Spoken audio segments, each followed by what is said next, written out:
ये सब देखकर आशीष और निहारिका टेंट हाउस की तरफ भागने लगे।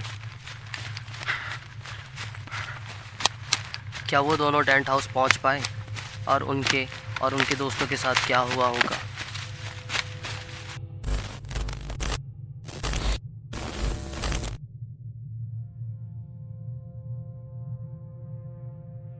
ये सब देखकर आशीष और निहारिका टेंट हाउस की तरफ भागने लगे, जहाँ पर सुमित और भूमि बैठे हुए थे।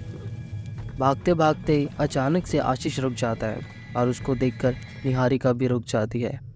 आशीष ने निहारिका से कहा, हमें भागते भागते बहुत देर हो चुकी है और हमारा टेंट हाउस आसपास कहीं दिखाई भी नहीं दे रहा है। हम इतनी दूर पैदल चलकर नहीं गए थे जितना दूर अभी जाने में लग रहा है। निहारिका भागते भागते थक चुकी थी और वो वहीं उसी रेत के ऊपर बैठ जाती है और बोलती है, हे भगवान, ये हमारे साथ क्या हो रहा है। आशीष ने देखा कि पूरा बीच सिर्फ जंगलों से भरा हुआ था। बीच की ओर जो रास्ता जा रहा था, वहाँ से उनकी गाड़ी का कोई नामो निशान नहीं था। कुछ देर पहले वो खूबसूरत समंदर अब उस जंगल और हवा की वजह से काफ़ी ज़्यादा डरावना लग रहा था।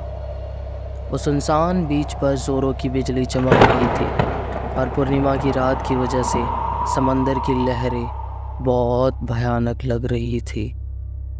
आशीष को याद है, ज़्यादा से ज़्यादा वो दोनों 10 से 15 मिनट पैदल गए होंगे। उतनी ही देर में कोई कितना ही दूर जा सकता है, पर अब वो बहुत ज़्यादा भाग चुके थे और सुमित और भूमि का कोई अता पता नहीं था। आशीष को कुछ समझ नहीं आ रहा था कि उनके साथ ये सब क्या हो रहा है। आशीष का चेहरा लगभग रोने जैसा हो चुका था और उसकी हालत देखकर निहारिका रोने लग जाती है।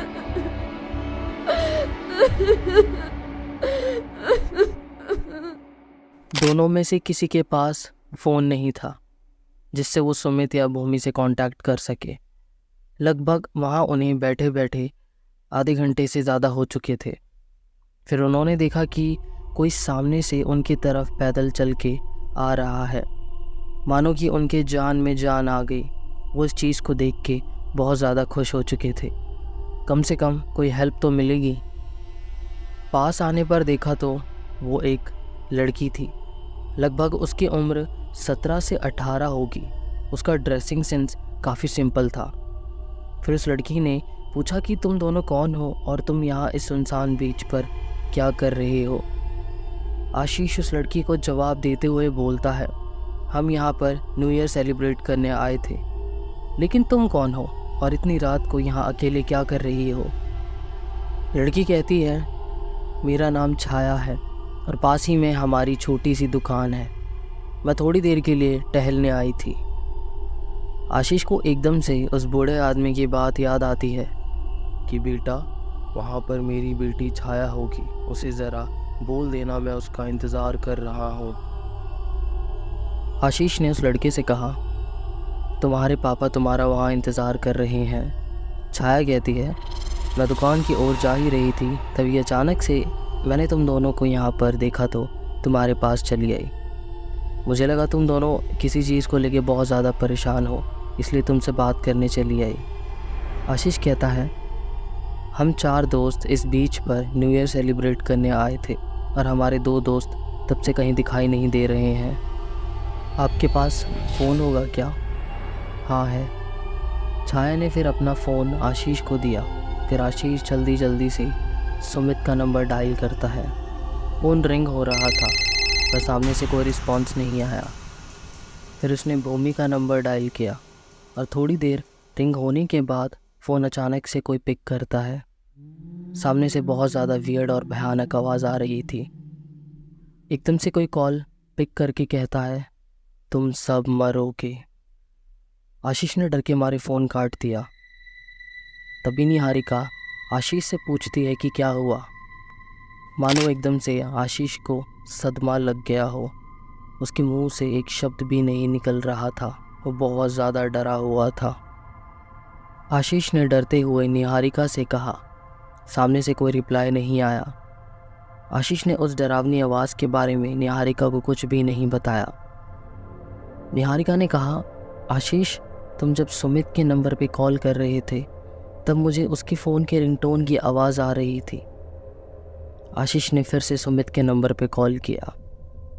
थोड़ी दूर से कहीं सुमित के फ़ोन के रिंगटोन की आवाज़ आ रही थी। छाया ने आशीष से कहा, भैया उस साइड से फ़ोन के रिंगटोन की आवाज़ आ रही है, आप मेरे पीछे पीछे चलो। उन दोनों ने सोचा इससे बेटर ऑप्शन हमारे पास और है भी नहीं।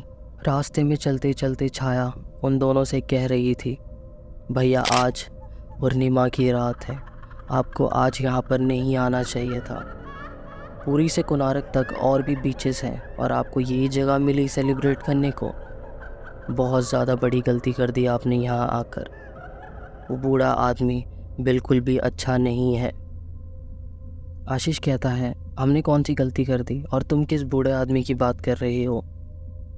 छाया कहती है, जिस रास्ते से आपने सामान लिया था, यानी कि वो दुकान जिसमें एक बूढ़ा आदमी लालटेन लगा के बैठा हुआ था। अगर इस बीच पर कोई दारू पीने की कोशिश करता है तो वो उसे नहीं छोड़ता है। मैं उसे इतना समझाती हूँ लेकिन वो कभी समझता ही नहीं है। सीधा जाके लोगों का गला काट देता है। ये बात सुनकर आशीष और निहारिका एकदम से डर गए। वह निहारिका कांपते हुए बोलती है, आशीष मुझे इस लड़की का चेहरा बिल्कुल उस सैंड वाली आर्ट लड़की की तरह दिखाई दे रहा है। छाया वैसे ही आगे की ओर बढ़ रही थी। अचानक से वो रुक के बोलती है, वहाँ पर देखो, सामने 2 लोग रेत के ऊपर सोए हुए हैं। ज़रा ध्यान से देखो, कहीं वो आपके दोस्त तो नहीं हैं। शायद ज़्यादा नशा करने की वजह से वो दोनों उसी रेत पर सो गए। आशीष और निहारिका भागते हुए उन दोनों की तरफ जाते हैं और जाके देखा तो सुमित और भूमि की डेड बॉडी उस रेत के ऊपर पड़ी हुई है। उनका गला काटकर उन्हें जान से मार दिया गया था। उसी वक्त निहारिका ज़ोर से चिल्लाने लगती है।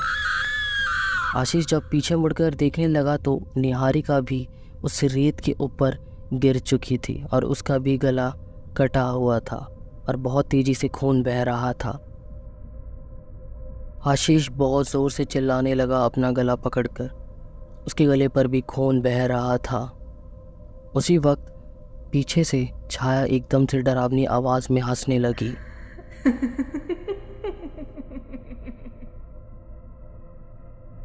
पास के गांव के लोगों का ऐसा कहना है कि लगभग आज से 2 साल पहले कुछ लड़के दारू पीकर नशे में एक 17 से 18 साल की लड़की को रेप करके मार देते हैं।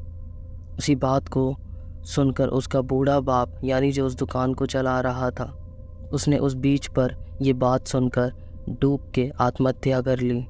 और जिस दिन वो मरा था वो पूर्णिमा की रात थी और तब से ऐसा कहा जाता है, अगर कोई उस बीच पर जाके दारू पीता है तो वो उसे गला काट कर मार देता है।